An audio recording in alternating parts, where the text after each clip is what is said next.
The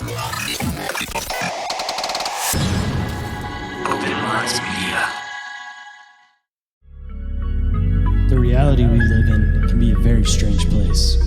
Most of the time, fact being stranger than fiction. How will we ever start to understand this reality we live in unless we question everything? Join me and a guest as we unravel the mysteries of this reality, one topic at a time. This is Inquiries of Our Reality with Shayn Jones. Reality isn't what it seems. Abductees taking aboard a craft with a tractor beam. Is life a simulation or an astral dream? Aliens travel through black holes in different galaxies. Life is a bizarre odyssey with a mic talking about philosophy. Well, Bigfoot is stalking campers as a Wendigo walks through the woods of sharpened antlers, using a Ouija board to talk to the dead like a necromancer. There's so many questions and not enough answers. So if you're interested in mysteries and abnormalities, tune in and listen to Inquiries of Our Reality. So if you're interested in mysteries and abnormalities, tune in and listen to Inquiries of Our Reality. What is up, Inquirers, and welcome to the expanse of deep, open-minded conversation.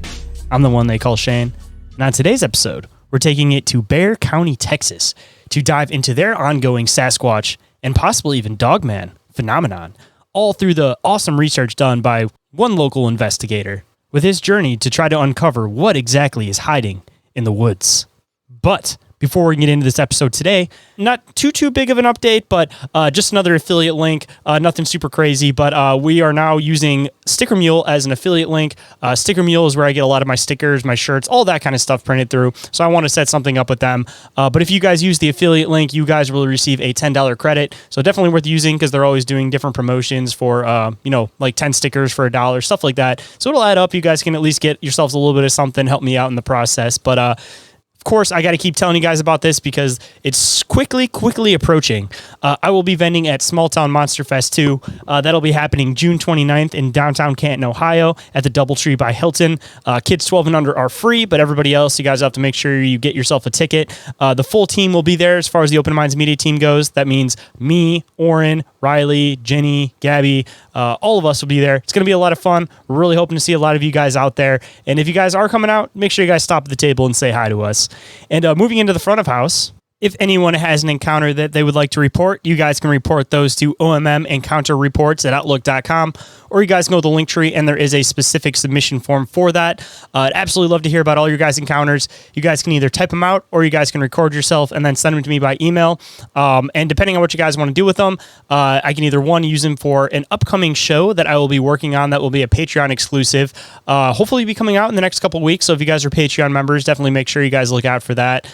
Or simply if you guys just want somebody to talk about with them, you don't want to be publicized anywhere, or you guys want somebody to possibly come out and investigate, depending on where you're at, I can definitely do that. So make sure you guys report those encounters.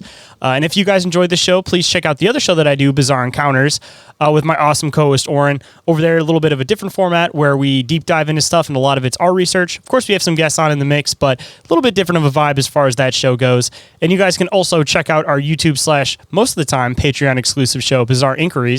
And if you guys have already checked that show out, you know that we usually take in listener questions and we discuss them and let our minds wander. So we're always taking in questions for that. So don't forget to submit your questions for Bizarre Inquiries. And if you guys want to support the show, a couple different ways to do so. Number one, don't forget to leave a review or rating for the show if you guys think that I've earned it. Helps me out as far as the show getting boosted up in the algorithms. And I absolutely love reading your guys' 5-star reviews on the show and giving you guys a big shout out. Number two, you guys can go and join the Patreon. A lot of exciting stuff going on over there with the tiers recently being updated. A lot of new tiers over there. So you guys can always check that out and see which ones would fit you best. There is, of course, a 7-day free trial available for a couple of the tiers if you guys want to see what it's all about before you sign up. But there's going to be a lot more Patreon exclusive content happening in the next couple months. So make sure you guys are checking that out. And the third way you guys can support the show is through the Open Minds Media merch store. Over there, I have designs for the shows and a lot of other non-podcast related designs that all have to do with, cryptids, Sasquatch, paranormal, all that kind of fun stuff. The newest design I dropped is this alien face where it's kind of like a mix between like a demon / alien face. And the top of it says alien or demon, you decide. I really like the design. I think you guys really like the design. So if you guys want to scoop one for yourself, code Cryptid10 is still active to be able to receive 10% off at checkout. And if you guys are planning on coming to Small Town Monster Fest, there will be an exclusive discount code that you guys will only be able to get there. And if you guys want to stay up to date on the show, you guys can always check out Inquiries of All Reality and Open Minds Media on Instagram, Facebook, Discord, YouTube, and TikTok. And every single thing that I mentioned is all available in the link tree, which is available down in the show description. And with that, let's get into the show.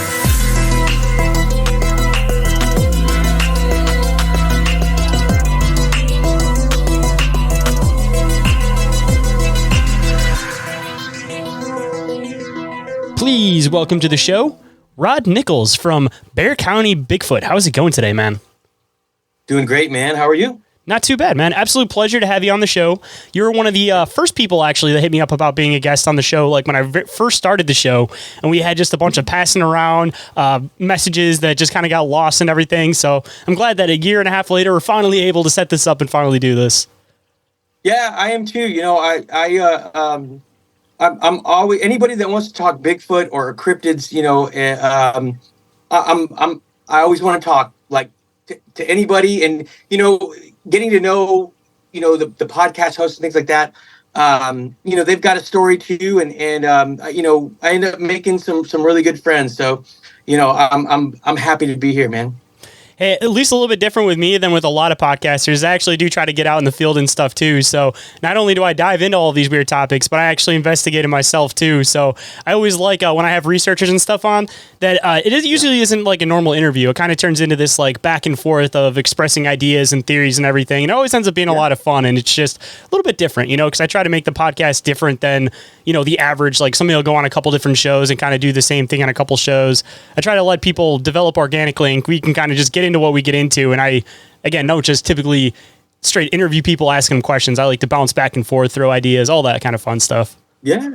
Yeah. And I think having that organic element really does a lot, you know, for your show. It does a lot for the guest, and, you know, you capture some really cool stuff, you know, in the process. It's always fun too, because I feel like a lot of the time when I have people on that are researchers, it's kind of like, you know, I leave learning something, they leave learning something too, possibly. Yeah. So it's just kind of like it's fun back and forth, you know. It's not just like the typical, oh, here goes another podcast I got to do type of thing. Right. Yeah, no. And, you know, it's interesting, you know, you bring up that point, because I don't think I've ever gotten to that point where it's kind of like that for me.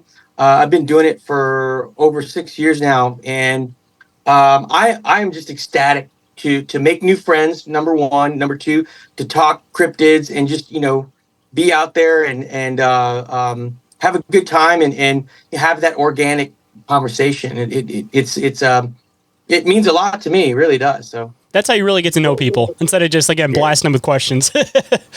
Just fire them off, man. So at least I know for today, we got a lot of interesting stuff to get into. One, of course, is going to be Bigfoot, and we're definitely going to dive into some Dogman stuff. But of course, we got to lay down a little bit of the groundwork. So for anybody that may not be familiar with who you are, what you do, what exactly Bexar County Bigfoot is, why don't you let them know a little bit about your background and a little bit about what you do? Yeah. So, you know, for me, I think like a lot of other researchers, you know, Patterson-Gimlin film was just, you know, the pinnacle. You know, I was a big fan of watching Leonard Nimoy's In Search Of. Oh yeah, legendary. I don't think we'll ever see another show like that ever again. It was just an amazing show, and it really had you questioning things, you know, and, you know, even going into elementary school as a kid. You know, the book fair came through, and I was buying Loch Ness Monster and Bigfoot books, all the weird stuff. And I was just engulfed in it. And then, you know, later on down the line, you know, in middle school, I started getting into primates, mainly the mountain gorillas and chimpanzees. You know, Diane Fossey was definitely a staple for me, somebody that I read about. Jane Goodall was another one. I don't know if you remember Coco the gorilla. Yeah, I remember her. Now, you know, as a kid, I was a huge fan of Coco the gorilla, because, you know, it was amazing that this primate can express through sign language and really carry on a conversation like a human can. And it just blew me away as a kid. And I actually wrote to her, and she wrote me back, which was really cool. That's awesome. That was the first ape that started speaking sign language too, correct? Yes. Yeah. And I mean, it was just an amazing thing, and it left a lasting impression on me, as a kid, and going back into fast forward into my adult life. I was fans of Whitley Strieber, which his brother lived here. I believe he had lived here at one point in time, grew up, from what I understand. My mom's best friend at the time was dating his brother. So I got to hear about Communion before it came out as a book and a movie. My mom took me out to go see Communion, which was just a great a great movie, watching as a kid. So, all the things strange, aliens, things like that was just really what engulfed me. And I always felt like there was something more. I got ridiculed a lot for, believing that there is an 8-foot hominid out there, or whatever you call it, wood ape, or whatever you want to call it, is so elusive, that, we haven't caught up with it yet. And that was just kind of the whole excitement for me of that. So, going down into, being an adult, I'm a dad already.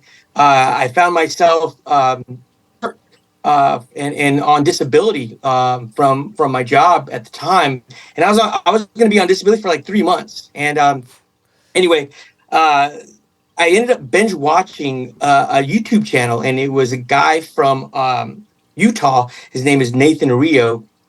And I think he took like a hiatus from, Sasquatch stuff and things like that. And I believe he's kind of getting back into it again. But this guy, here was this guy that was a very professional person, very well spoken, very well educated.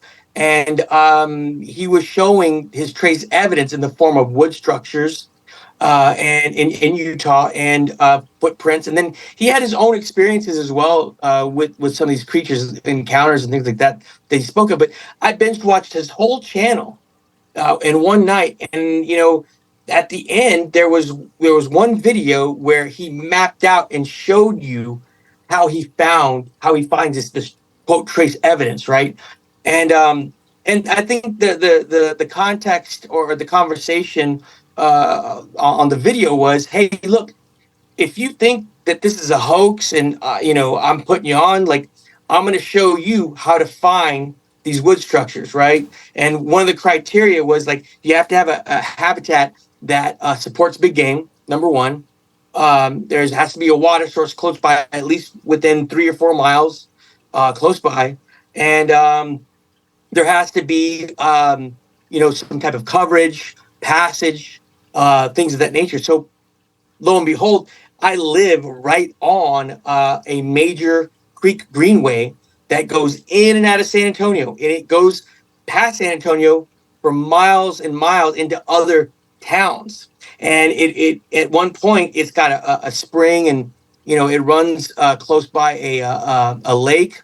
It runs close by to a river that we have down here. And come to find out, that same creek was actually used by the Native Americans as a highway to go into San Antonio before we had all that growth, right? We're talking, 1800s, 1700s, right? Bird trappers, things of that nature. And so looking at that, I knew I lived like a stone's throw away from that creek greenbelt. I mean, I could literally look at it. So I thought that was the best place to start. So the next morning, I woke up and, excited to go look for this stuff. And I brought my son with me. And on the same day that we went to go look for a wood structure, we found a wood structure. And I thought somebody was putting me on. I really did. I thought this was a ruse. I really did. I thought people were going to come out of the woods and just be like, gotcha type of thing. And that never happened. And so it really changed a lot for me. And this particular wood structure was an A-frame type of wood structure. And the pieces that were involved were bigger in diameter. It wasn't something that you would see people just picking up for no reason and putting into an A-frame type of structure, because this thing didn't hold out the elements, it didn't hold out rain, it didn't protect you from the sun, all that stuff. And these pieces were probably about 7 foot tall. I would say maybe 8 to 10 inches around, more or less. So it's some pretty good weight to them then, right? Pretty good weight. And here's something that I remember from this wood structure was that these were not cut. They were not pieces that were cut. They were torn out of the ground. And so again, that was something that I had to take notation of, because I couldn't sit there and go, oh well, somebody got a chainsaw and just and then picked it up and moved it. No, they were ripped out of the ground, and that really that freaked me out, because I'm thinking, what person possesses that type of strength where they can just rip out trees from the trunk out of the ground with the root system and then put them together? I mean, even if they got blown out or knocked out by like bad weather, I mean, with the root system attached and all the dirt, they're just like gonna be heavy and hard to move, just even with people. Absolutely. And the one thing you have to know about San Antonio is that we have really hard pan ground. It's hard. We have a layer of bedrock underneath our soil. It's not soft soil. It really isn't. And so again, for somebody to rip these trees out by the root system or tear them off, I mean, we're talking about strength. I mean, we're talking about, somebody that's really strong. So, I came to the conclusion that this was something that was like an anomaly. It was a phenomena. And then the next day I was back out again, and I found another wood structure. And this one was about 5 feet away from a game trail, and one side of it had foliage, like it was intentionally hovering. And then there's an open on the left side where if it was whitetail that you were going after, going through the game trail, which whitetail are creatures of habit, the element of surprise is right there. Reach out and grab, and there you go, type of thing. So that really showed me a lot. And then from there, it spiraled into just me basically becoming the wood structure guy. I really feel, because that is the alleged trace evidence that I find are in the form of wood structure. Now, I've also found prints. I found numerous prints in excess of 14 inches, maybe a little bit longer. And at the toe box, talking probably about 4.5 inches wide, maybe 5 inches wide. Some are a little bit smaller, which I suspect might be juveniles or smaller females. Are they the really good ones where you can see the mid-tarsal break? Yeah, absolutely. And so, and the one thing to remember about all of this, Shayn, is that these things, they run up and down this creek, and it's amazing. Now, where I get a lot of pushback from people is that some of this creek and greenbelt go through suburban areas where people live, and you get people that go, well, no, there's no way they could go through where people live. And I'm like, I believe they can. If we're talking about coverage, we're talking about a creek greenbelt that's vast. It's long and its length and things like that. Yeah, I mean, you can utilize a creek greenbelt with lots of foliage. You could conceal yourself. Not only that, the whitetail go up and down. I mean, they travel all up and down that Salado Creek, which is what the creek is called. And then on top of that, the creek is connected to different wilderness parks, all connected. And again, when you get into these wilderness parks, we're talking about more whitetail, more of a food source. There's a water source close by as well. So I kept on hitting all of these connected wilderness parks, and I would find these wood structures. I mean, over and over and over and over. And I thought to myself, if this is people, why? Number one. Number two, who is pulling up 15-foot tall trees and fashioning them in either a teepee, an A-frame, and in some cases, what I call like a wigwam, where it's kind of a dome-shaped type of wood structure. Who is doing this, and why would they be doing this? And I get people that tell me, well, Rod, there's people that do bushcraft classes, there's Boy Scouts, things of that nature, and my response to that is, if this is truly what was going on, and I came up onto somebody that was doing that, fine, I gotcha. I'm wrong, you're right.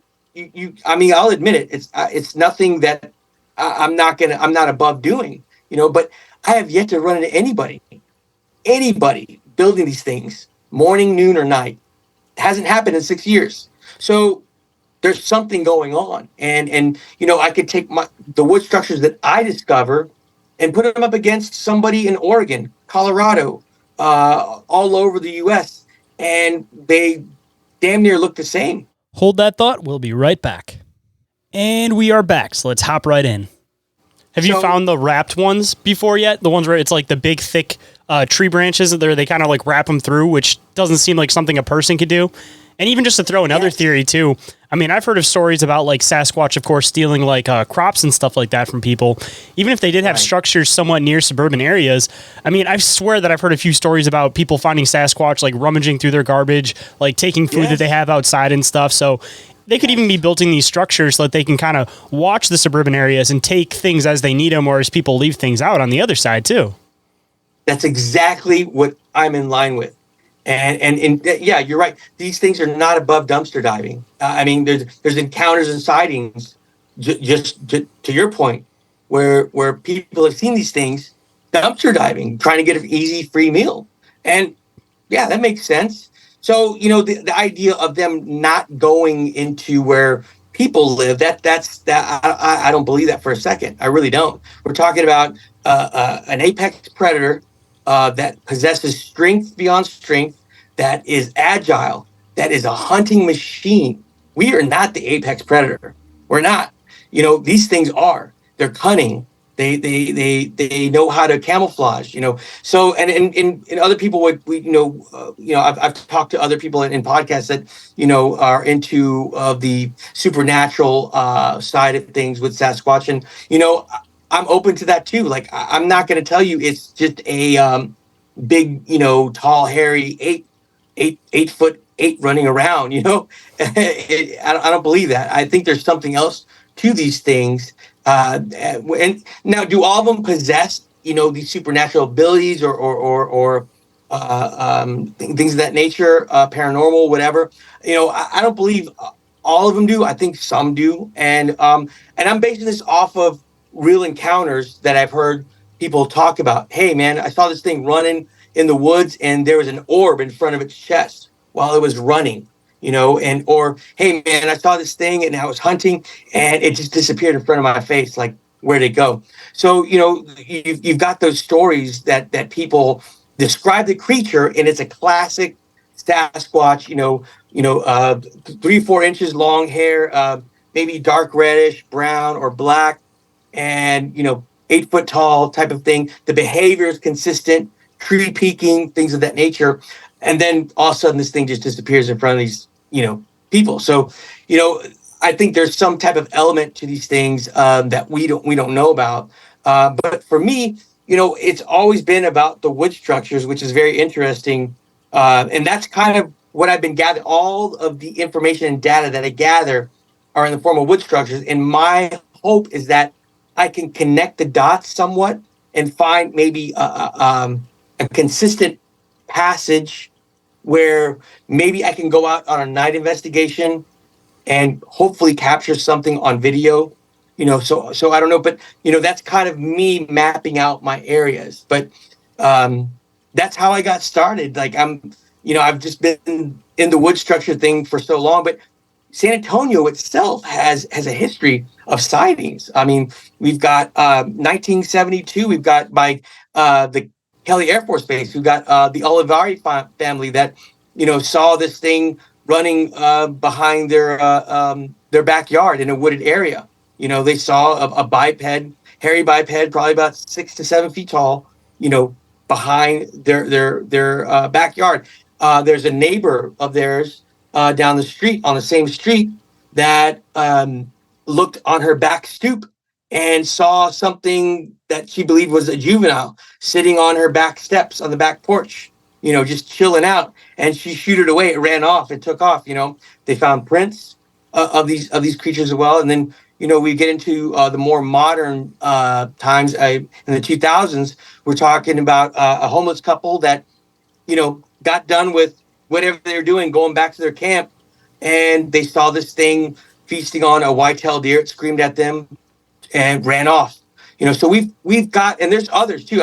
I just talked to an elderly lady, super nice lady that had a sighting back in 2006, and it was in an area where I had already gone through and researched, and she described the creature. It was a female because she said it had breasts.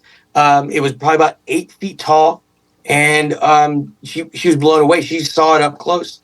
So we have a history of encounters and sightings, of these creatures.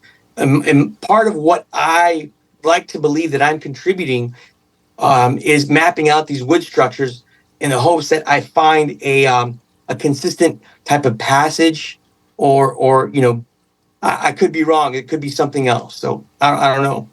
I mean, even if there is, like you were saying, where it connects to different areas, I mean, obviously they're probably staying in like the deeper, thicker wooded area, and they might only pass through at certain times of year or at specific times when there's certain supplies, certain types of like game available.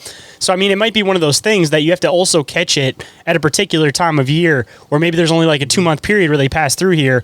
Or on the other side of it, maybe there's like a tribe of them, because they usually talk about how they usually live in groups, and that path might be where they split off with the juveniles when they start getting older and kind of getting into their own areas. It could just be the path that they kind of spread out from, or maybe they only kind of come down at once and then spread out from there. Right, and that this is great, because you're really kind of you're kind of confirming what I was going to say next, and that's great, because great minds think alike. No, it's good. No, it is. It's really, truly, great minds do think alike, because you hit the nail on the head, right? We're talking about certain seasons, right? Temperature-wise. Now, San Antonio, South Texas, in the summer, it's unbearable. It's hot. The humidity is off the charts. Like, I'm a painter, and so I can work interior, exterior, and then I help with doing trim in new houses and things like that. And there's no air conditioning a lot of times in these things, so it's tough. So I understand. So during the summer, I slow down. I don't really go out in the field as much because of the elements. It's so oppressive that, I mean, it's only going to piss me off if I get out there. You know what I mean? And I'm not going to accomplish anything. So I kind of tone it down during the summer, and then kick back up around, late September all the way to spring. Now, when that happens, there's more to discover. There's new things that happen in the cooler months than in the summer. In the summer, it's almost like it's a standstill. I don't find too many things that are new or new developments, a new evolution in these structures. I don't see that during the summer. So I can only assume that if I was an 8-foot biped with, hair covered all over from head to toe, I probably wouldn't want to be out in this as well. I mean, I'd probably maybe migrate somewhere else. Stay in the dense forest where you have tree coverage and shade and everything. Now, you bring up just another interesting point, like you talk about, denser forest. So that Salado Creek goes all the way north, and it opens up into a vast, thicker area where if I got in that area, you won't find me. You won't see me unless I want you to see me. Like that's how dense it is. And I'll take it a step further. San Antonio sits on an underground cavern. The city literally sits on an underground cavern. If you're full of hair and you want to stay cool, what not a better place to do so? Right. So that underground cavern is called the Edwards Underground Aquifer. That's where San Antonio gets our water. It's an underground aquifer. Okay. Now that aquifer recharge zone, that cavern stretches from San Antonio all the way to Austin. That's an hour's drive from San Antonio. That's how huge that underground cavern is. So and my theory is this: at night they come out, do their hunt, follow that creek because it's safe passage, and it's an easy in and out, right?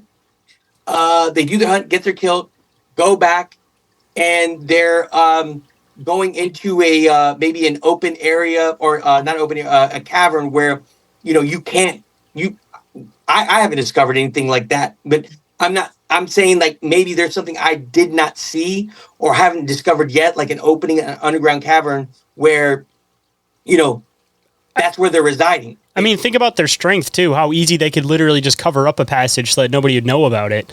And throwing in the whole idea about the human element, I mean, most people think of these things as being more animalistic, where they're trying to follow like what an ape would theoretically do.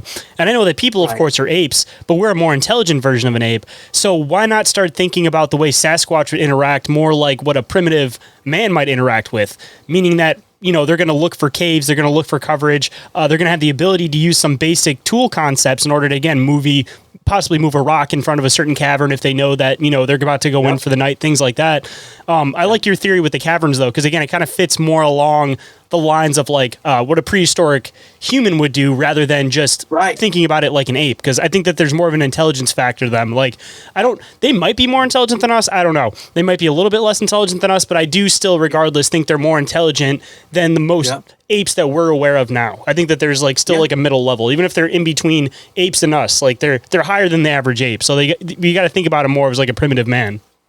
Absolutely. And so, and that goes back to sightings and encounters where, a hunter's got this thing in its crosshairs, and it said, and the person said, dude, I couldn't pull the trigger. Why couldn't you pull the trigger? It looked like a human in the face, and so, that's, and now some have had encounters where, it looks more ape-like than human type of thing. So, and I think that's just kind of, for me, I feel like there's different types. Oh yeah, there's definitely different types and classes. Facial structures. In fact, there was a guy I was friends with in California, and I don't think he's no longer active. He goes by the name of Matt Squatch, and he had a really cool channel, and he did a lot of the legwork, gathering all of this data of what the face looked like, the body, the hair, everything, and he broke them down into types: type 1, type 2, type 3, type 4, and he had a video that showed what a type 2 would look like, right? For instance, the type 1 is like what they call the patty type. A type 2 is more of like I think it was like more like a gorilla-ish, type of facial structure. Type 3 was like maybe like a baboonish, protruding a muzzle, things of that nature. So, I think that there's different types of these creatures out there, and the type that I have running around, I don't know. I haven't seen one yet, but I'll tell you this: we have had growls. I've had in one particular area on the south side of San Antonio, I had a huge rock about that big, like that, just tossed over into a little river while we were on the outer banks on the opposite side, and then it vocalized. And then while that was going on, there was something else on the top ridge on the higher ground, which makes sense. If you're an apex predator, you're probably going to take the higher ground, and it was shaking trees up at the top of this higher ridge, which is, I want to say, probably about 15 foot tall, higher up. Didn't really see the density of the forest up there, but I can see the tops of the trees, and it was shaking the tops, or at least what it looked like. And then it would walk, stop, shake a little bit. But what was interesting about it was that I would pull up my camera, my phone, to video this activity, at least the trees shaking. And right as I would pull it out, it would stop. And then I would take my phone and put it in my pocket, and it would start back up. Pull it back out, it would stop. See, that makes you wonder what kind of spectrum they might actually see, because if you point a phone and it has a camera, there might be visible light to them that we're not able to see, and it almost looks like a beam going on to where they're at. Right. And a lot of people subscribe to that they can see the IR spectrum, like they can see infrared, and that's why some people believe that we don't get a lot of good video or pictures of these creatures on game cams or trail cams. Because I would get people like, "Well, put a trail cam out." I'm like, "Well, I think that's a really good way to just deter them." I mean, even being able to smell the plastic, for example, because that's one thing that people run into with a lot of the big cats when they're trying to record them, is that they can never get them on camera because, one, they can hear like the electronic, very light buzzing because they have way more sensitive ears. Two, they can smell the plastic, and three, they can see the rays coming off the camera. The IR. Yeah, the IR. Yes. Yeah, and so we don't know how these things what their spectrum, how they their colors, things like that.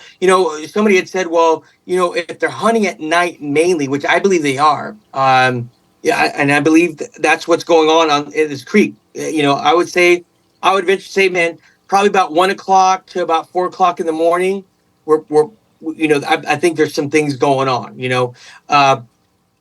Now I think if we're hunting at night, I think a little bit of evolution might take place, and you may develop more rods and cones. Possibly, maybe you develop more, or your eyesight is evolving into being able to see better at night. I mean, even just being bigger in general, they have a bigger face, bigger head, bigger eyes. They can take in more light. Yeah, and I would venture to say maybe they're using most of their brain, that we don't.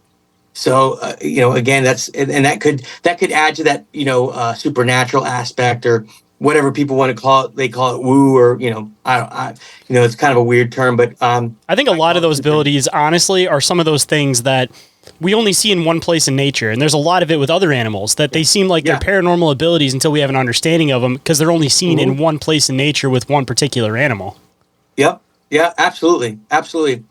So for me, the working theory is, again, the Salado Creek is a major creek. It is used as a highway for hunting, for whatever else they feel they need to do, dumpster dive, anything like that. And then I feel like there's an opening somewhere into an underground cavern that I have not discovered or nobody knows about, that's maybe concealed, where they reside during the day, cooler, a little bit easier to relax, probably, instead of being out in the hot sun, things like that, and especially in our summers, So they might even just stay down there all of summer, honestly, besides just to come out to hunt. You never know. And there was I don't know if you saw a documentary by the name of Hellier. Yeah, of course. Yeah. Okay. Remember how some of the eyewitnesses were talking about they had seen weird creatures coming out of these cave systems, and these cave systems were just all over the place. I mean, this is something I've heavily dug into with my own research, all the cave dwelling stuff. This has been like one of the main focuses of my research. They went down the rabbit hole, and I don't think there was really that much accomplished. I think there's still more. Once you go down the rabbit hole, there's more. Just lets out into 100 other passages. But you know what? I think they did accomplish, in my opinion, I think they accomplished something for myself, and that confirms that through eyewitness accounts and encounter sightings, these things are utilizing cave systems. I subscribe to that. It makes sense. And going back to early man, utilizing caves, it's cooler. Maybe go further down to a cavern. They can have a little dwelling or whatever, or maybe it's easier to defend. So there could be completely purified water down there too, in like large quantities, where they don't even have to worry about like there being bad quality water from from stuff from people. Realistically, like fertilizers in the water, all that, they can have completely crystal clear water sources down below the ground. Absolutely. So it just makes sense. And then adding on to that cavern, stretching all the way to Austin, again, which is about an hour, maybe at the most hour, 15 minutes. And I mean, we're talking about a considerable amount of space, of underground cavern, where if there's passage, all the way up to Austin, I mean, the possibilities, I mean, it's it's almost endless in a way, because we really don't know every nook and cranny of that cavern. I mean, I don't think the city of San Antonio. I think we know where we get our water. We tapped into that. Great, we know where that. But I fail to believe that we know every little thing about these underground caverns. I don't think we do at all. We will be right back after this brief commercial break, so stay tuned. And we are back, so let's hop right in. Dude, like I was saying, man, how easy is it that these things, not even just putting a rock in front of it above ground, but just something underground, they could have just like a little minuscule rock that's just, average person can't move it, especially somebody who's down there cave dwelling, because you can't bring out heavy equipment to move boulders and stuff. But, two of these things could easily move a boulder that's immovable by people. And again, just cover up a whole other entrance and passage that leads into a whole different separate area that could have like a room with like almost like cathedral style ceilings underneath and possibly a clean water source. And they just cover their rock up when they go in, uncover it when they come out, and go about their day. Yeah. I'm with that. And it's when you see a projectile thrown in your direction like this, I mean, solid rock, and you see it just thrown like nothing, like a basketball. That puts things into perspective. It really does, and it changes your mind, about the power and the strength of these things. Now, I didn't get to see the creature, so I don't know definitively what it was, but whatever it was had strength, and it vocalized with a super low guttural growl. It vocalized twice, and when it vocalized, I felt it like right in here.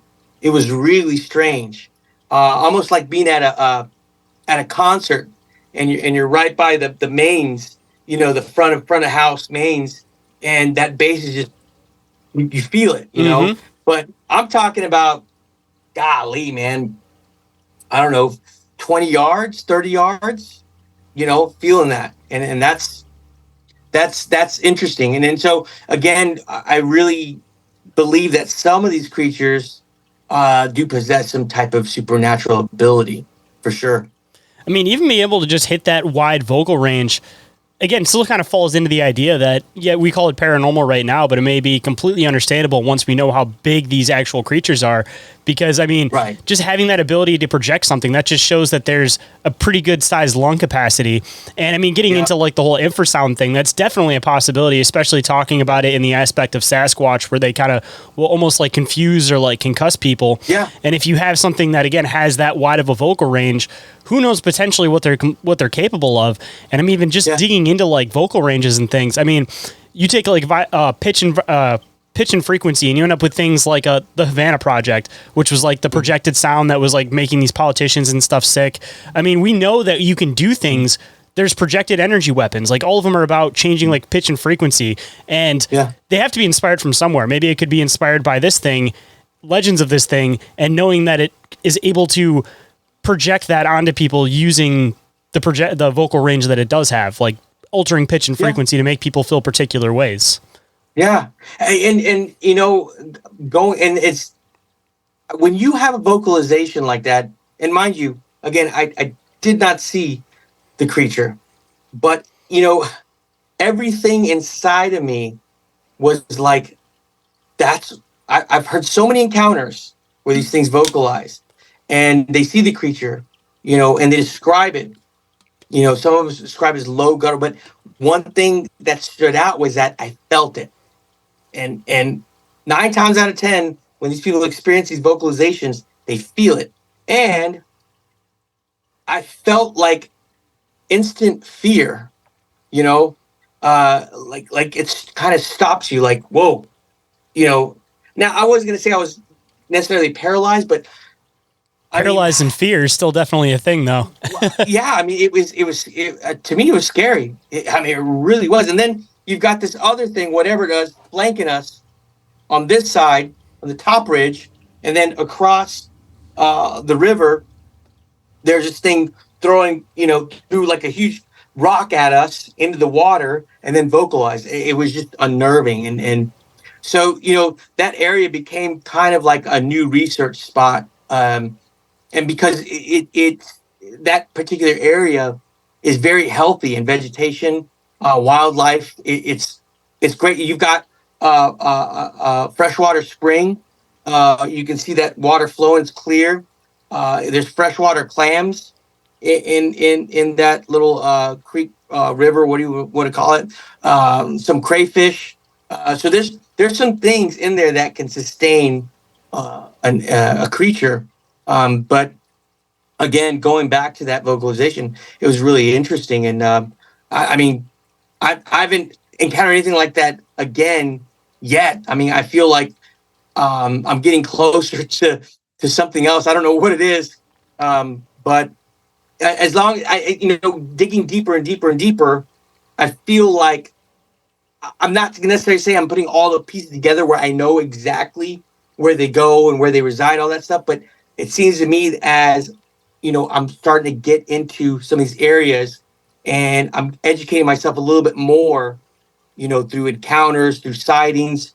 I feel like I'm on the cusp of something happening. I don't know what, but hopefully it's good.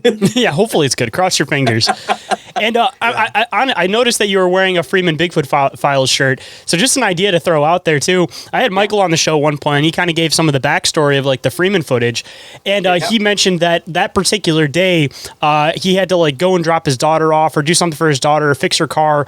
So he wasn't on his normal schedule when he actually went out to this area, because just like most animals, most things are creatures of instinct or creatures of habit. So if you tried going out totally sporadic times when you normally go out, you might end up catching something. Because if you've been doing this for 6 years now, they might be somewhat aware of this is the time of day people are out. This is the time of day. You have to totally mix it up for them, and maybe you'll just have that lucky chance where you'll catch that shot, just like Freeman did for the Freeman film. Yeah, Michael. I have to say shout out to Michael Freeman. He's my friend.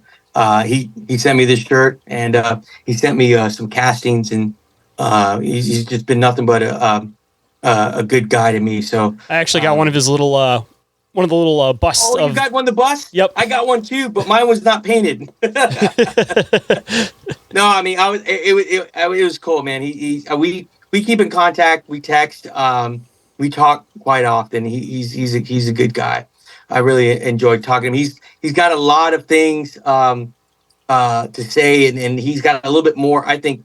To me, I feel like he's got a little bit more of an understanding, if you can say that, about these things through his dad than I ever will. So, but then again, he lives in an area where it's that state is active. Like, it's just, there's no two ways about it. It's just active. But yeah, no, good. He's a great dude. I think that going back to following the creeks, it's notable. I take note of that because with other researchers, let's take cryptozoologist by Lyle Blackburn. He told me they always follow the creeks, and he fully believes that too. The legend of Boggy Creek, right?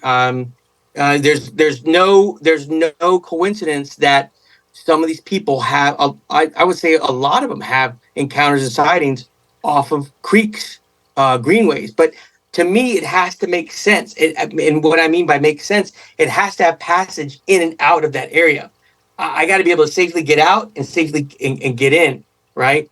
I can't just go to a patch of woods randomly and go, Bigfoot was here. Like, if the area doesn't make sense, there's no way, So the creeks and greenbelts I've always been, and rivers too, that's always what I have followed. And, going south, that one area I just told you where we got like a vocalization, I'm going to go further south from that, outside of San Antonio, further south Texas. And we're going to see what we can find there too, because I really think that this is a highway for some type of cryptid, whether it's a Bigfoot or a Dogman. I don't know.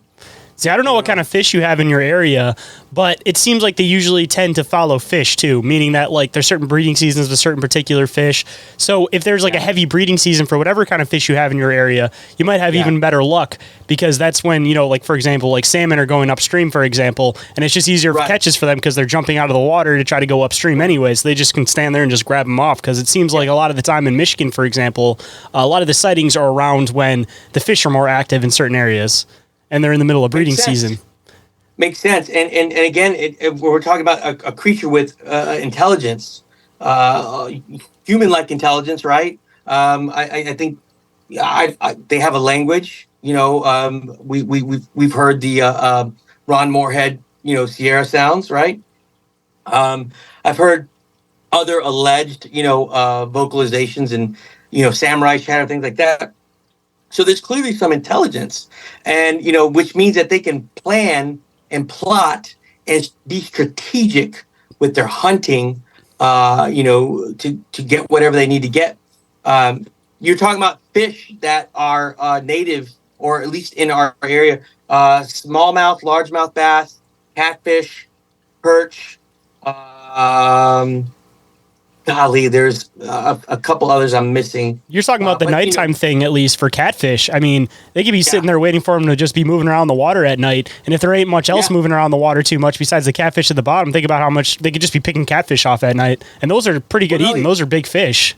Oh yeah, and not only that, if you think about that, like you know, if they knew how to noodle, you know, just sticking their arms in a hole and just whoop, catfish. Their arms are super long. I mean, it makes sense too, you know. So you wouldn't have to worry about getting overpowered and spun like what happens to people sometimes either, because this thing would be able to plant its ground, stick its hand in, and just pull out a fish. Yeah, absolutely. And you know what's interesting, Shane? I one of the things, like in my earlier time researching, I caught the attention of who's now a good friend of mine, and his wildlife biologist friend. So when I started, when I found that first wood structure, and then, you know, every chance I got, I was out there in the woods just documenting. Now, mind you, I had no idea really what I was doing. All I knew was that I need to find wood structures. This is kind of what this guy Nathan found in Utah. So, you know, there's something to this, right? Little did I know that on accident, I was actually mapping out on north and south, up and down that creek, you know, with these wood structures, pinning them each one, right? And so you know, I kept on just, you know, going north and south, following the creeks, following the green belts, and it just got to where I thought, well, now I've got to have somebody come alongside me that is more tenured and knows a little bit more on the subject than I do. Mind you, I don't ever consider myself an expert. I never say that. You know, I think none of us really can, because you know, I don't have one of these things in my garage where I can just go ask it questions or examine it. You know, we don't have that, right? So, hey, Bigfoot, what do you eat? Right? Hey, man, we like to eat. You know, so, you know, but so this gentleman found my photos and my videos I was posting on the first Facebook group I got onto was called Project Go and See, and that was part of Nathan Rio's the whole thing. Like at the end of the video, he said, "Just go and see," and that really kind of kicked off the group. And so I was just posting pictures of just weird looking wood structures, and you know, people were like, "Oh, that's cool." And this guy got a hold of me, said, "Hey, man, I live in San Antonio too. I was a part of this group, and you know, I've had a couple of sightings, and I'd like to kind of maybe partner up with you and see if you'd be all right with showing us, me and my wildlife biologist friend, you know, some of your areas." And you know, I think as a newer researcher, you kind of tend to take ownership of your areas, and you're like, no, nobody can go, like, except for me. You know what I mean? Like, you won't know unless I tell you. You're blindfolded until we get in there. Right. And now I'm just like, you know, I'll show people. I'm not above any of that. Like, I'm not gonna, you know, they're not my pieces of property, you know. So I took this gentleman out with his wildlife wildlife biologist friend, and it blew the guy's mind. The biologist was just like, he had no answer for me. He had no answer as to what type of animal or if it was people. He said this type of weaving, these pieces of wood that are ripped out of the ground. That's not something a human does, right? But I took him to a spot where I had found a doe carcass. She had a little bit of flesh still on her, and it was in an area where I found a couple of big leans. And one thing that was notable about that carcass was that her head was pulled clean off of her neck, and then the head was the bottom jaw and the top were pulled apart, and the bottom jaw was over here, top jaw was over here. Her legs were pulled right off of her torso, like just yanked off, and legs are strung about everywhere. But the coolest, well, not the coolest thing, because poor doe is her demise, but one of the most interesting things about that torso was the spine. And the spine and that torso was broken in half, completely in half. It's almost like somebody just took it and went and threw it down. Like her hindquarters were over here, and then the front end was over here.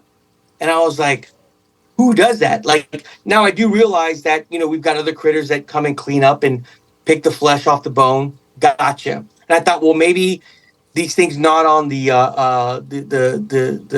bones so much that it just kind of broke in half, right? Well, I took this wildlife biologist to this area, and he put on some gloves, and he picked up the skeleton, and he put it together, and the spine from that torso in the middle went like this, dipped down like that. Like something hit it with something heavy? Yeah. Yeah.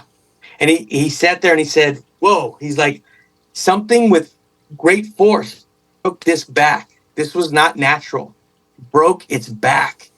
And so I was like, okay, well, let me play devil's advocate here. Like, homeless people.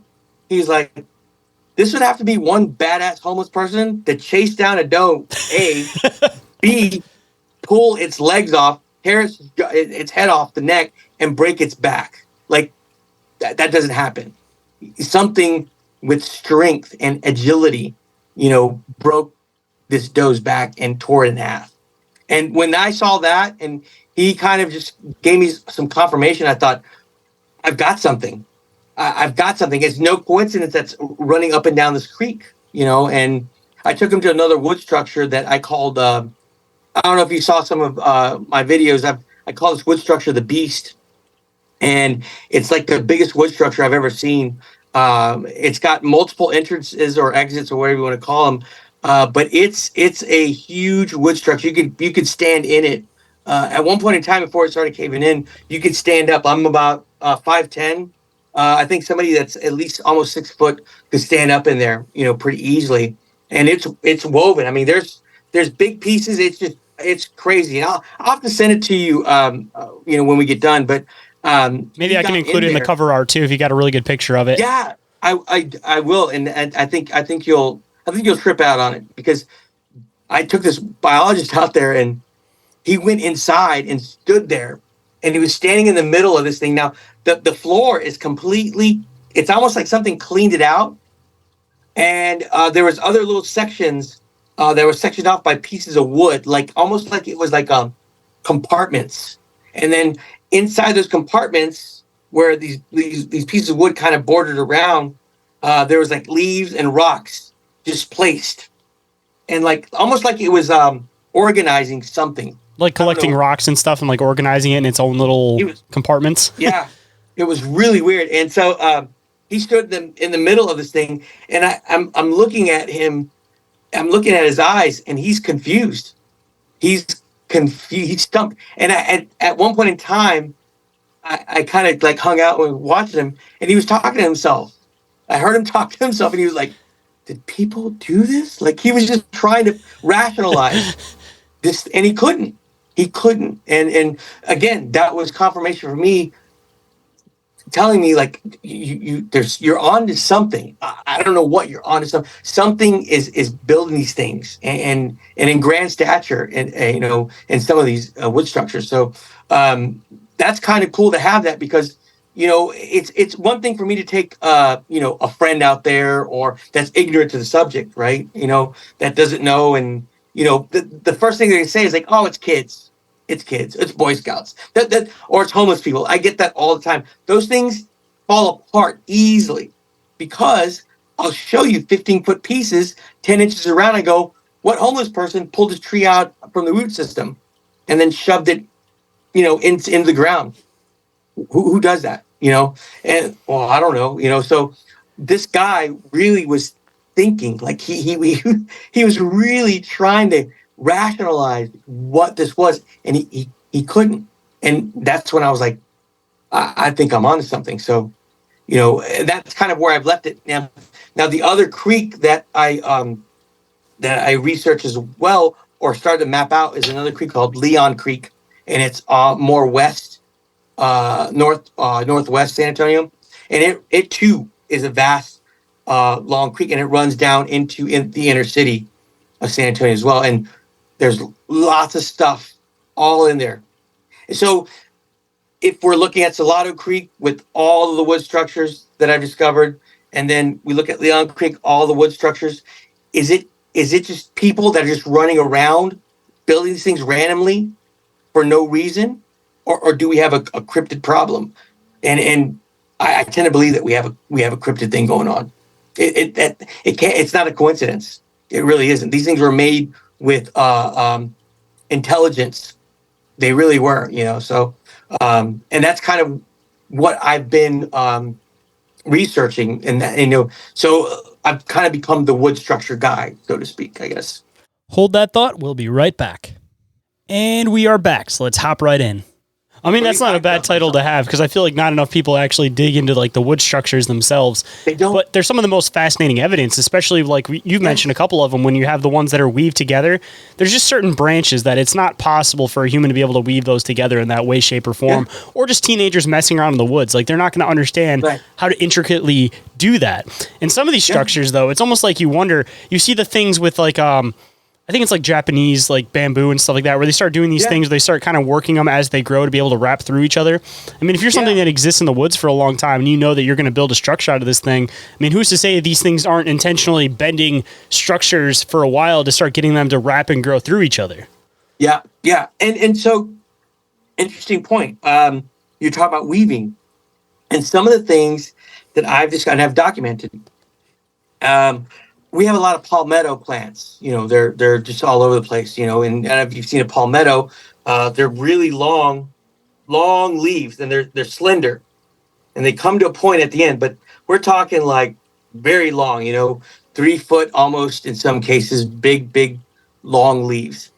I've seen palmettos, a bunch of them.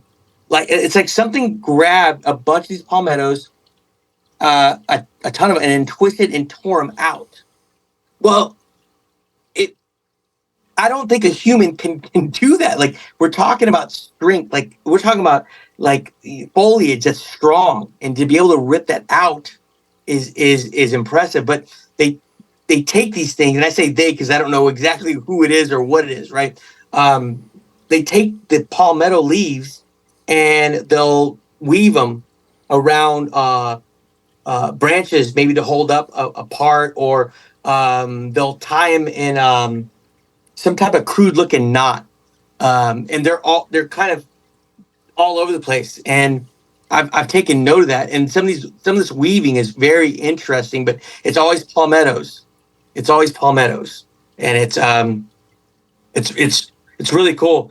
So again, there's if what I'm discovering truly is cryptid in origin, we're talking about highly intelligent cryptid. Just out of curiosity, too, you mentioned that you kind of dug into some of the Dogman stuff. I assume that was somewhat of an extension off of like the Bigfoot stuff, because it seems like the more we dive into it, the more these two phenomenons kind of crossfade, and it's just a matter of like who you ask on why they kind of crossfade. Right. So I've heard stories of them working together. I've heard stories of them fighting each other. I've even heard the dominance thing, too, where they just kind of will scavenge an area once a Squatch comes and they just kind of take off, too. Right.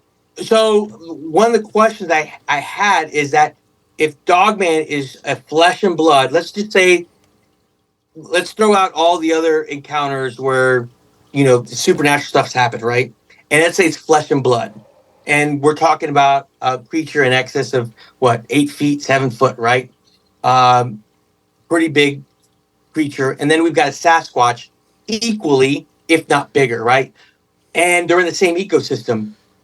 The competition is going to be fierce, number one. Number two, I don't know how two powerhouses like that would survive together, competing for the food source. Unless one scavenges the other. I mean, that's definitely a possibility too. Which led me to too. believe that, and again, I'm basing this all off of encounters and sightings, that these things, Dogman, are not necessarily a flesh and blood creature. And again, basing that off of encounters and sightings that people have had. Now, one of them that stood out to me was a wildlife biologist, and he took some vacation time, and he had a cabin around the wildlife park that where he worked, and went out hunting and saw this really huge wolf canine looking creature on the lower. He was on the higher ground, I believe, looking down, and spotted this thing. I forget how many yards or feet he was away from this creature, but the point of me telling this is that he took a shot. I think he had like a 270. He took a shot and hit it right in the head, from what I remember. And the reason why he said he hit it in the head was because he kind of saw the dust, just, almost the impact, boom, and this thing stopped, stood up on 2 feet, turned around and looked at him and grinned at him and ran off.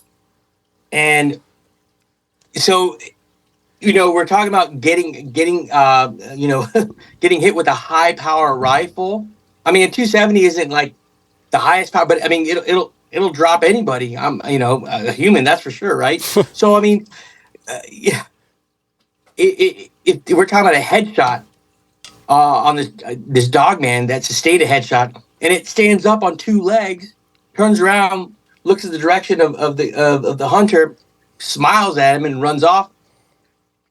That's a huge problem. You know what I mean? So, so one of the things that I thought to myself was, and this is just because, when you're in this, there's no answers, and you have to be prepared for the fact that you may go throughout your whole life putting everything on the line, with these cryptids, trying to discover, make some headway, and you may never get there. You may go to your grave without ever knowing, right?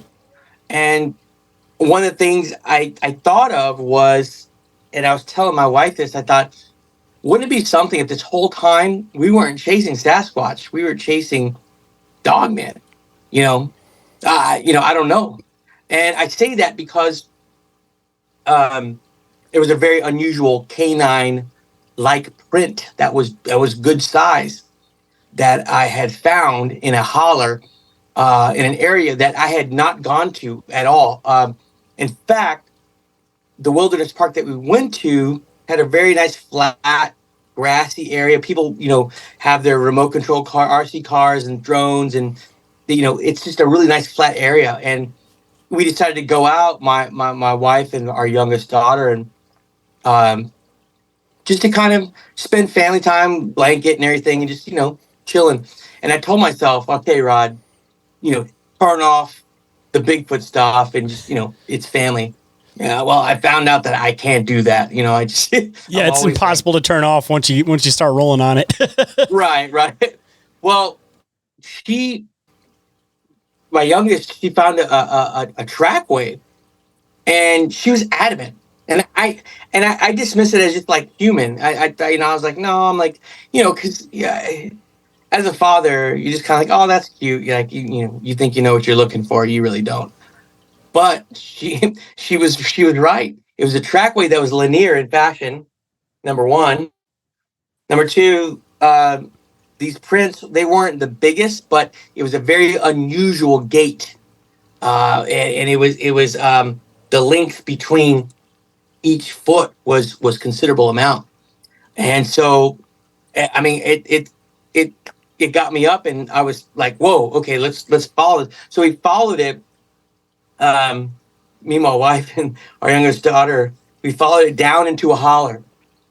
Went down, and this area had like wood structures. Like I think we counted like 6 or 7 within like feet of each other. It was amazing. I'd never seen anything like this, and I was just marveling at all these, because these wood structures that we discovered in this holler were like, the pieces were tall. They were huge. They were. I mean, it was insane, and they were ripped out. They weren't cut again. Some of them had the root system on them.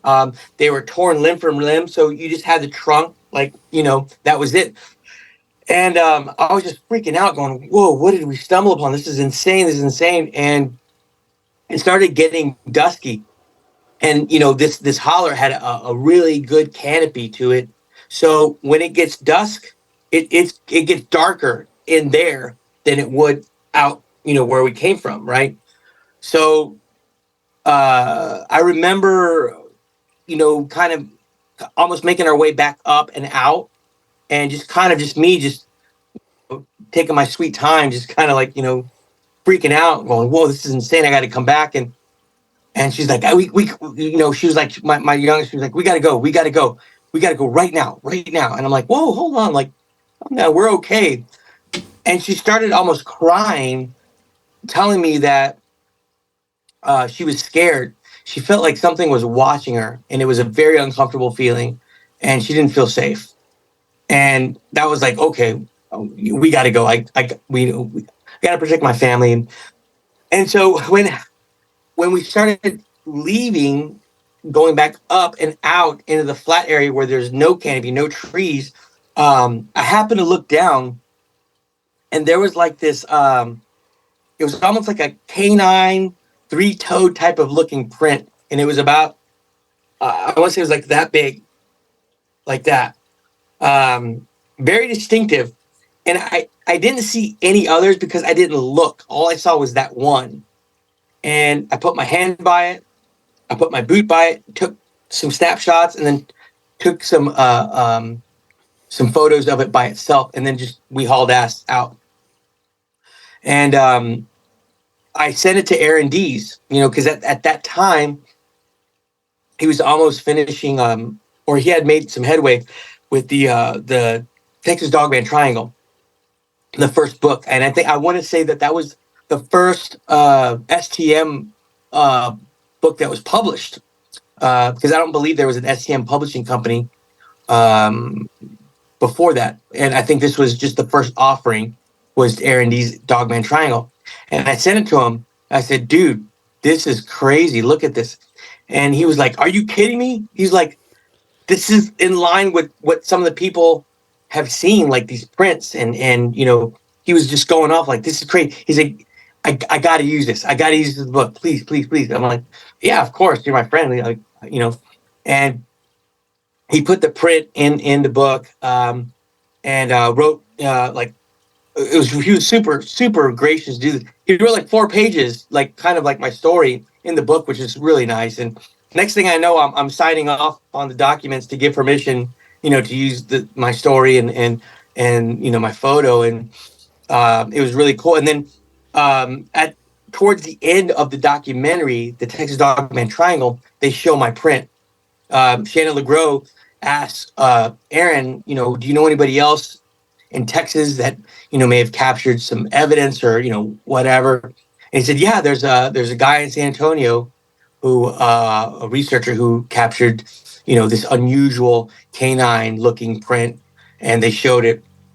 And I was like over the moon with that, because I mean, you don't think about stuff like that. I just I go out and I do what I do because I love it and I have a passion for it. And just like everybody else, I want to try to find some answers. I want to try to connect the dots, and to have some of that notoriety and so many coming behind, patting you on the back and just going, man, good job, good job. I see what you're doing, and I mean that was all I needed, and so he ended up using that, and that was just one of the coolest things I think.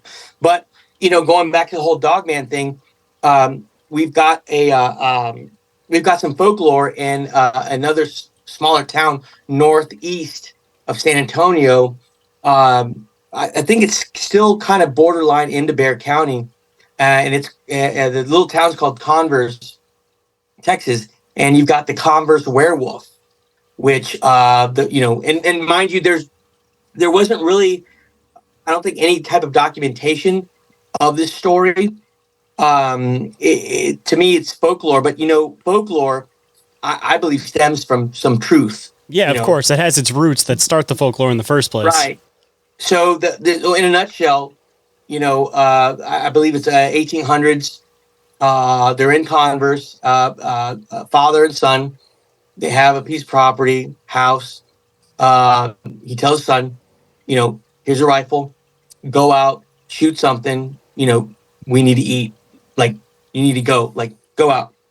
Goes out, and from what I understand, comes back with nothing. He said, no, don't come back unless you got something. Leaves, doesn't come back. I think for I want to say it was like a day or a considerable amount of hours. Dad gets really just, what's going on? So my son, calling for him, nothing. He gathers up a bunch of friends from town, and they've got their guns. They go out in the area where he believes that his son went through, and discovers a upright canine feasting on his son. And they shoot at it, and son's, the kid's already dead, and so that's the Converse where then that's a story that's been floating around for years and years and years, and I'm sure people have added on to it, over the course of years and years and years, but like you just said, there's it always stems from truth. So we've got something in the form of these upright canines coming through our neck of the woods as well. And I told you about the lady that had a sighting in an area that I had been through already, and that area is the Medina River. There's a natural area, and there's a bridge that goes across Medina River, and then there's some higher ground, some land. It's got some nice. It's kind of flat, but you got briar bush and things like that.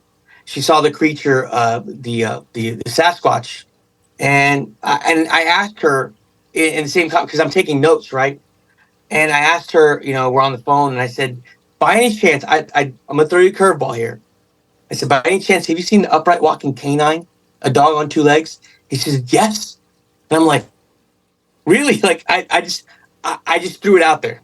I kind of have to. I have to do when I'm trying to interview somebody. I just want to throw out just some of these things, because you never know. Come to find out, she had seen this upright walking canine a week prior to us talking. She saw it like a week ago, right?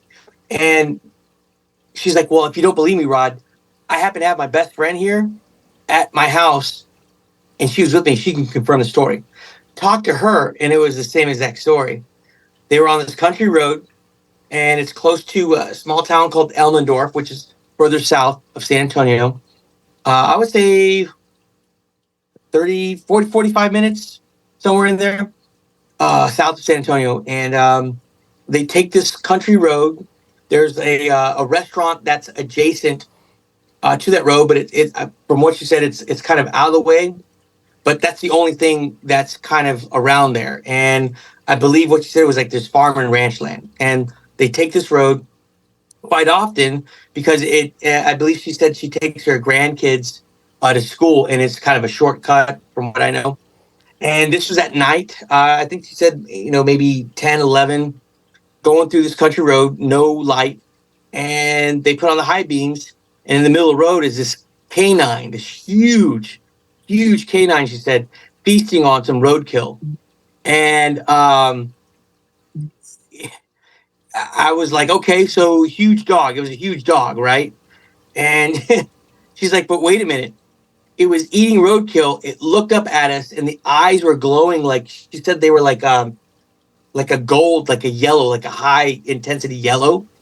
It stared at them, proceeded to pick up the roadkill with his hand or paw. I didn't ask if it had digits because they were kind of far away to see something definitive like that. So all she said was, and the friend said, it picked up the roadkill, stood up on two legs, and walked across the street and disappeared.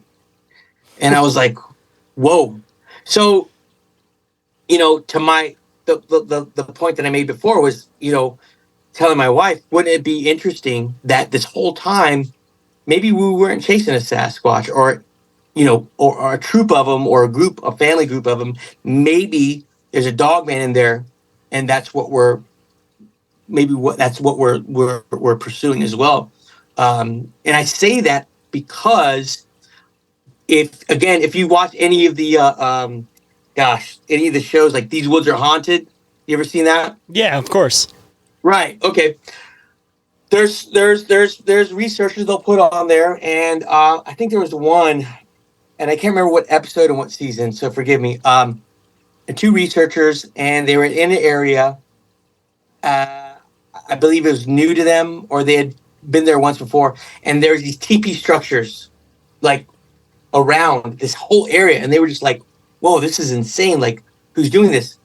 And then soon after, the creature appears behind this out of this teepee structure, and it's a Dogman. And so, hearing that, I'm going, "Whoa! What if these wood structures are not, they're cryptid in origin, maybe, but maybe it's not what I think it is. Maybe it's Dogman. I don't know." So that just throws the wrench in the machine. But I still kind of stayed true to the Sasquatch thing because of the history of San Antonio with these cryptids. People have seen them over the course of, I would say 30 years plus, So I know if they are nomadic and, they travel throughout the seasons or whatever.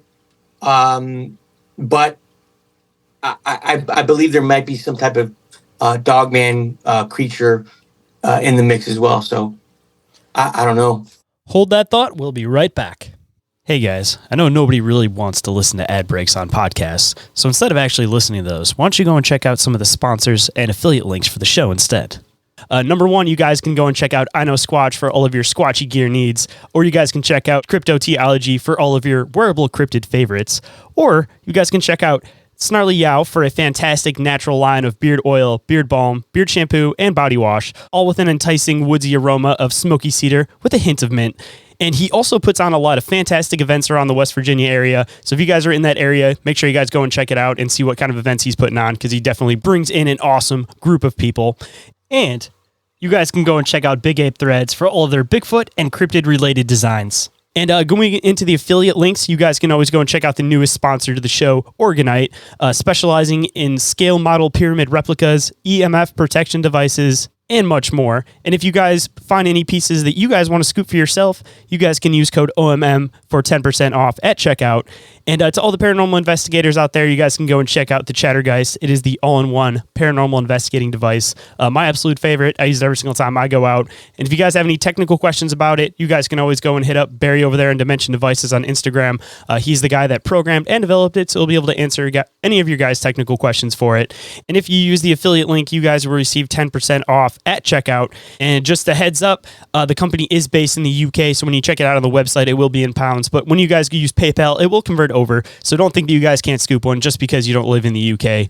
And more information on all of those, of course, is available down in the show description. Let's quickly run through some commercials and get back into the show. And we are back, so let's hop right in. I mean, one thing I've always suggested is the fact that it wasn't until relatively recently that we had the whole idea of Dogman. I mean, it's been kind of hidden and scattered throughout history, but it hasn't come to the forefront until relatively recently. I mean, in the past, when people saw something that was dog-like, they would call it a werewolf. And those werewolf stories, just because of the name werewolf being on it, they kind of just get lost, or they get known as being fiction or whatever. But I think that there's a lot of old Sasquatch reports that are actually Dogman. It's just that they didn't have a standard of comparison, because most people, you try to throw the word Sasquatch, and it's already hard enough to try to get people to believe that, especially, 10, 20 years ago. But then you throw werewolf on it and people are instantly lost, even if they are into the Sasquatch thing. So again, I feel like there's a lot of miscategorization, and there's a lot more Dogman encounters than we realize. And it's not until relatively recently that we're actually starting to differentiate the two between Sasquatch and Dogman, now that we have somewhat of an understanding of the basic behaviors of each. I think you're onto something. I really do. And I don't think it's far-fetched to say that at all. I think, we are miscategorized. And I think in miscategorizing, we're also trying to rationalize what it is, right? If you ask some hunters that have had an encounter, they try to rationalize it as a natural animal, right? You go, well, hey, have you ever encountered an upright walking biped in excess of 8 feet tall, with 3 inches of hair, and it could look like a human, but it also could look like an ape? You ever seen anything like that hunting? No. Are you crazy? No. But let me tell you about this weird bear I saw walking on 2 feet. You know what I'm saying? Like, they try to rationalize. And if I was a hunter, like a diehard hunter like that, I would do the same, because if I rationalize it as something that has already been discovered and something that I've seen before in the woods, suddenly I'm not scared to go back out and hunt again. Exactly. So that's what I was about to say. I have to rationalize it like that, and so, are we miscategorizing them? Are these cryptids? I think so. I think so. I would venture to say that some of these things that are already categorized with names, like, let's take, for instance, and I'm just throwing it, let's take like the gugwe, right? Well, it has like a protruding muzzle, just like, that's out there a little bit, right? That could be a Dogman, and we've miscategorized it. Or there are some Sasquatch encounters where they said it looked like a baboon because the muzzle was, again, protruding out, right? And they saw ears on top, but they're like, that looked like a baboon, So again, and then throw in the element of fear, of surprise, of going, monsters aren't real, but yet here's one right in front of me, and how am I processing this type of thing? So you're giving that person, a minuscule chance to recognize and to rationalize and go, that's a Dogman. Like, we don't know. It looks like maybe it was a Sasquatch. It had pointy ears and a protruding muzzle. I mean, depending on which way the DNA falls, too, who knows how these things could potentially breed? Because when you get into the Sasquatch stuff, they usually say that the male is unknown, but the female DNA is usually human. So theoretically, if you have a Dogman and they actually were able to test the DNA, and it might have somewhat of the same results, where one side is unknown and the other side might be, for example, human. Who knows if these things could... You look at it like a dog and an ape, and you don't think that they'd be able to interbreed with each other. But if they both have the humanoid factor, the bipedal factor, whatever part of the DNA that is, may be compatible with each other. And there may actually be these things that are, like you said, the Sasquatch have the more muzzly mouth that look more like baboon-like. It could be a Dogman. It could be a Sasquatch, or maybe it could be something that's kind of like a weird in-between. Because, I mean, even with, like, prehistoric humans, you had, like, Neanderthals mixing with, like, Homo sapiens and stuff. So, I mean, there could also be this, like, kind of cross factor that's happening on top of everything, just to make the information even more scattered, Right. And variations of early man, when you see the rendering that these artists do, based off of skeletal structure, facial structure, some of these are the mouth is protruding out a little bit like an ape, so it could be miscategorized as well. I don't know, but that's kind of like my point, where you sit there and you go, oh well, that's that looked like a baboon. Well, did you really get a good look at it? Well, I just saw it for a second or two, but it looked like a baboon. Maybe it was an upright walking canine. Or I've and this is based off of the Dogman triangle, with the encounters and the interviews that they did on the documentary, And I believe one person that encountered a creature, Dogman creature, said it looked like a hyena. You've got that. Some of them look like they came straight out of South Africa, and then you got people that look like a hyena, but it was black. It was dark. And then you've got people that have seen these creatures, pretty close, enough to identify what it looked like, and some of these people say that it looked like Anubis, the Egyptian god. I was going to say, some of this stuff could be scattered just like the Sasquatch stuff, that you see different types of Sasquatch in every continent. I mean, you go into Africa and they have something called the hyena man. I mean, you're comparing these things to what's the most familiar with you. In North America, we're familiar with dogs. In Africa, they're familiar with hyenas. So it seems like these creatures, just like Sasquatch, are across continents. It's just a matter of people are calling them different names depending on what is familiar to them to be able to call them or compare them to. Yep. But here's the thing that you just really can't dispute. First Nations people, Native Americans. There's stories, there's history of them making offerings to these creatures. You stay over here, we'll stay over here. That's your territory. Or there's stories of these Sasquatch coming into their camps or their villages and stealing women and children.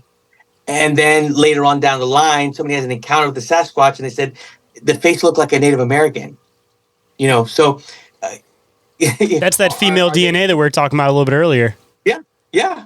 And I'm sure you've heard that as well. The face looked like a Native American. It didn't look like an ape. I hear a lot about that stuff for Alaska, for example, because there's all those stories about the missing Native American females that's still going on to this day, and the police don't go looking for them and stuff. So it could theoretically still be going on today up in Alaska, for example. I just heard an encounter, and sometimes you got to take this stuff with a grain of salt, but I always tell myself, if these people are willing to put themselves out there, no matter how outlandish the story is, are they truly trying to get famous or whatever? And these people that encounter these creatures, you're a podcaster. It's not like you're offering money to some of these people and be like, okay, well, give me the gist, man. I'll throw you some cash. No, they're like, hey, I want to tell my story. Because nobody else will listen. I'm going to tell you, right? You have to listen. You have to. And so there was a couple of encounters where some First Nations people in Alaska working, trying to save some money. I forgot what they were doing, logging, or it was something to that degree where they lived in camps, and these Sasquatch were coming in and stealing their kills because they go out and hunt. Have these deer out there quartered. They hang them up, thinking that you're getting away from the bears, but little do you know that this 8 to 10 foot biped is just reaching up and grabbing these field dressed deer and just eating them. And turns out that one of these guys saw a huge arm and huge hand reach over and grab one of these things, their food, and grabbed his rifle, shot it right in the eye, dropped it dead. And, now they've got a whole new set of problems because you just killed this thing, and his family, they're pissed, and what are you going to do then? But, I've heard of encounters like that, and I have heard of females, unfortunately, disappearing, and, there's really no nothing really done extensively about it. And I think it's because there's what can you do?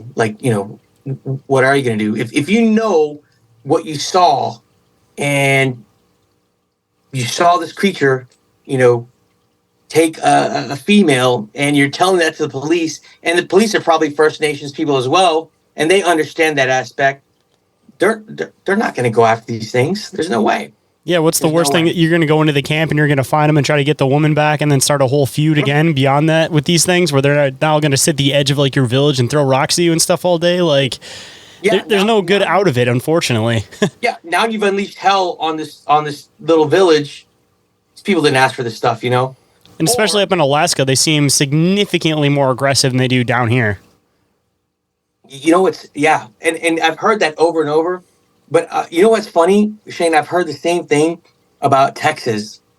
A lot of the encounters are not like docile, just walking off, and they just passed right in front of me and waved hi and whatever type of thing. It was like, man, this thing wanted to kill me. It might be the extreme climates. I mean, Texas, lack of food. Same thing up in Alaska, lack of food. So I mean, extreme climates result in extreme behavior. Yeah, and that's why I sit there and I go, yeah. If I was like an 8-foot biped covered in hair during the summer, I don't think I'd be very nice either. And same with the skunk apes. I mean, when you're sitting in like humid swamps and it's just wet and muggy all day, it seems like most encounters people have with skunk apes are very aggressive. So again, another extreme climate. There you go. And Houston, outside of Houston, you got Conroe, Texas, and that's got the Sam Houston National Forest in that area where that same friend of mine, the guy I made friends that had his buddy that's a wildlife biologist, he had gone out there to research. He was a part of a group. He's no longer with them. He's kind of retired. And he had told me, like, hey man, like at night, it sounds like a zoo. It sounds like just monkeys going off like all over the damn place. And these things are aggressive. They throw logs at you, they throw big rocks, they try to intimidate, they bluff charge, things of that nature. So and Houston is as about as humid, I would say. Florida's pretty damn humid. Like, I don't think there's anything that could really touch it other than maybe like Africa or something like that, right? But Houston, East Texas, that Southeast, that's pretty humid as well. So, you've got these things that are just really aggressive. And yeah, I mean, are they, do they dumpster dive? Yeah, they do. But I'll tell you this, I think if they really wanted to, they'll grab a human for a meal. I'm sure they have. Missing 411. I mean, how many could we already have documented without even really realizing it, Oh yeah. Hunters that are found in odd places, I found Uncle So-and-so up in a branch about, 20 foot high up this tree, dead. Well, how do you get up there? Like, what, you know what I mean? Like what happened? Or the person goes missing, right? And they're mere feet away from their group and they're gone. They search the area over and over and over and over and over. And then they end up finding maybe parts of this person or the whole body in the same area that they've been searching. It's just very odd, so, and I think that some of this stuff in reference to the 411 case, I think we're dealing with just an apex predator that's smart, swift, cunning, intelligent, and very good at what they do. And we won't catch up with them. And once you get into the intelligence factor, you start getting into guerrilla warfare, so they're just going to be hiding and snatching people off the back. And I mean, intelligence plus years of doing this, imagine how easy they could pick somebody off and they wouldn't even make a sound. Or even if they're, for example, using it with animals, if they're following like a group of deer and they're trying to pick them all off one by one, I'm sure they develop tactics to be able to take off one by one so they can get a group of deer, not just one single deer and then blow their cover past that. Sure. It's interesting you say that, Shane, because I came across a wood structure that was by the Beast wood structure. And in fact, I had my buddy with me and his biologist friend, and we came across this really odd wood structure. It was a corral. It was literally a corral. They had mesquite trees ripped, again, root system, and they made a circle, and it was like a fence almost woven. Trees, boom, boom, boom, and I would say probably about 25 feet long and about maybe 20 feet wide. It's a big little corral, right? There's an opening. There's one way in, there's one way out. That's it. And what I saw in that opening, and it was big enough for a fully grown whitetail buck to come through. The opening was that big. I saw a bunch of whitetail tracks going into that corral area where it's flat, and there's a bunch of, now mind you, I didn't find any bones or anything like that, but I do know this. They've been known to corral and herd. Hold that thought. We'll be right back. And we are back, so let's hop right in. I'm glad that you brought this up because I haven't heard too many people actually see one of these things firsthand, but I've heard a lot of people call them like the death walls because they'll, have one near the front that leads them in. They'll have one that tracks them in, and then they'll basically lure them into this area. And then once they have them in the area, then they can just pick them off. Yeah. And and it's funny on my YouTube channel, which is Bear County Bigfoot, on YouTube, I've got a video of me kind of describing that theory, right? Like what I think might be happening here, right? And what you've got is you've got the corral right here, and then you've got a path that goes and it curves into the opening of that corral. But if you wanted to, as a human, you can just keep going this way, right? Well, the problem with that is there's full-grown trees. There's a couple of grown trees. I think there's one big one that blocks that game trail. And I could be totally ignorant to all this. I haven't been hunting as much. From what I've been told is that, especially at night, if there's an obstruction in that game trail, they won't cross it. So they'll channel them. There's a channel them right into that corral where it's enclosed. Smart. And there you go. Yeah. I mean, makes sense. I mean, that made sense. And, I put out the video of just me kind of testing that and going, maybe this is going on. And, of course you get people that are like, oh, you're dumb or whatever. It's kind of what comes with the territory, but it made sense to me. It made sense. Same with a lot of other researchers. It completely makes sense. It's just the people that don't dive into it, they just want to tear things apart as much as possible. Oh, absolutely. Absolutely. And, I tell everybody that wants to get into this or wants to, or is new, you gotta have thick skin. You gotta have thick skin. You'll get called every name in the book. You'll get threatened. You'll be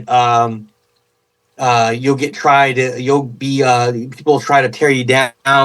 They'll try to get in your groups and, say just crazy things about you. They don't even know. They're probably in another state, And so it's just really volatile. But on the flip side, I've made some of the coolest friends. I've been friends with for 6 years. I've been doing this, and people that I would give the shirt off my back for, man. Like great people, and Lyle Blackburn is one of them.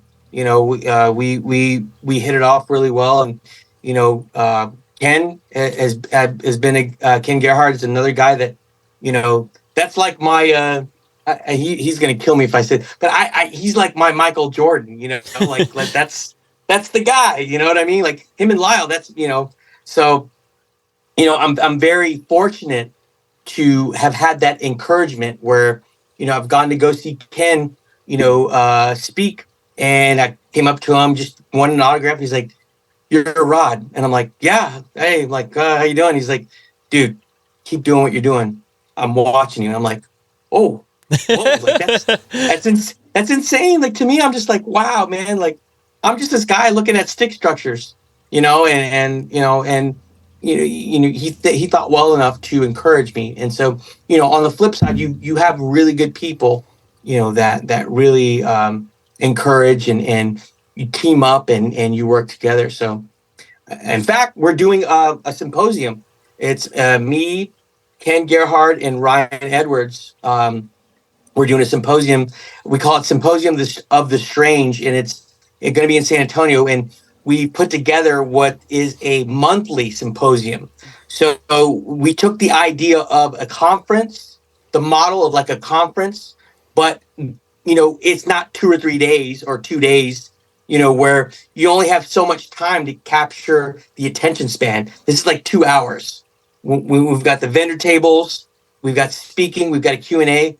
2 hours, you're in, you're kind of in, do your thing, hang out with people, all that stuff, and then you're out. So it's not like you're committed to like 2 days of festival, there's nothing wrong with that. Don't get me wrong, but we've condensed it and we call it Symposium of the Strange. So it's going to be in July 31st. We're going to do our first one, and we've got a wonderful friend as well who has just been tirelessly working on getting the website up and doing the Eventbrite ticket thing and Facebook and all that stuff. And his name is Christopher Jordan. He has got a podcast called Curious Realms, and he's out of Austin, Texas, and he does audio and visual. It's what he does for a living. So great guy. But that's what, and it's a monthly symposium. So, this month, July is going to be Bigfoot, Texas Bigfoot, encounters, things like that. And then, next month, we may go to Dogman. So that's another subject that we're going to, hit and study. And then, something paranormal, UFOs, maybe some occult stuff as well. So, but yeah, I mean, none of this would have happened had I not, put my best effort, my best foot forward, and brave enough to put out my findings and connect with people. And, it wouldn't have happened that way had I not. And so for me, on the other side of things, you got your armchair researchers that just talk a lot of mess and, try to tear you down. But the even cooler part about it is that you've got some really good people that, really want to support and work with you and, encourage you. So that's, you couldn't ask for anything better, Makes it all worth it, man. And I'll have to make sure I include that link for all the information for that, of course, down in the show description. So if anybody's near the area, they can go and check it out. And before we start wrapping up, I always like to do words of wisdom from the guest to the listener. I know you were kind of speaking words of wisdom already, but if there's any words of wisdom that you could pass on to the listeners, what might it be? Yeah, I have coined this phrase on whether if it's an interview or I'm talking to somebody face to face. And the phrase is this: if you're open to some of it, you have to be open to all of it. You cannot take one facet of this subject to fit your narrative. You can't, because you're going to run up against another encounter and sighting that goes the opposite way. If you're open to some of it, you have to be open to all of it. I definitely agree with that, because it seems like a lot of people place themselves in one camp, or there's a lot of people that will throw out encounters that don't fit their narrative. But in the end, it's not doing anything for the research. If you're throwing out information, you have to collect all of it as a whole and then start looking for the common pieces in between. So definitely agree. And I've said that a million times in the show, so I 100% agree with you. And if you take one encounter sighting, right, and go, well, it looked like an ape. It's an ape. That's what it is, flesh and blood. And I believe they're flesh and blood. I do believe there's a paranormal thing going on with it. And I would say that there's a spiritual thing going on with them as well. People talk about the Nephilim, and that's a whole new set of, whole new rabbit hole we can go down. But that's my point, though.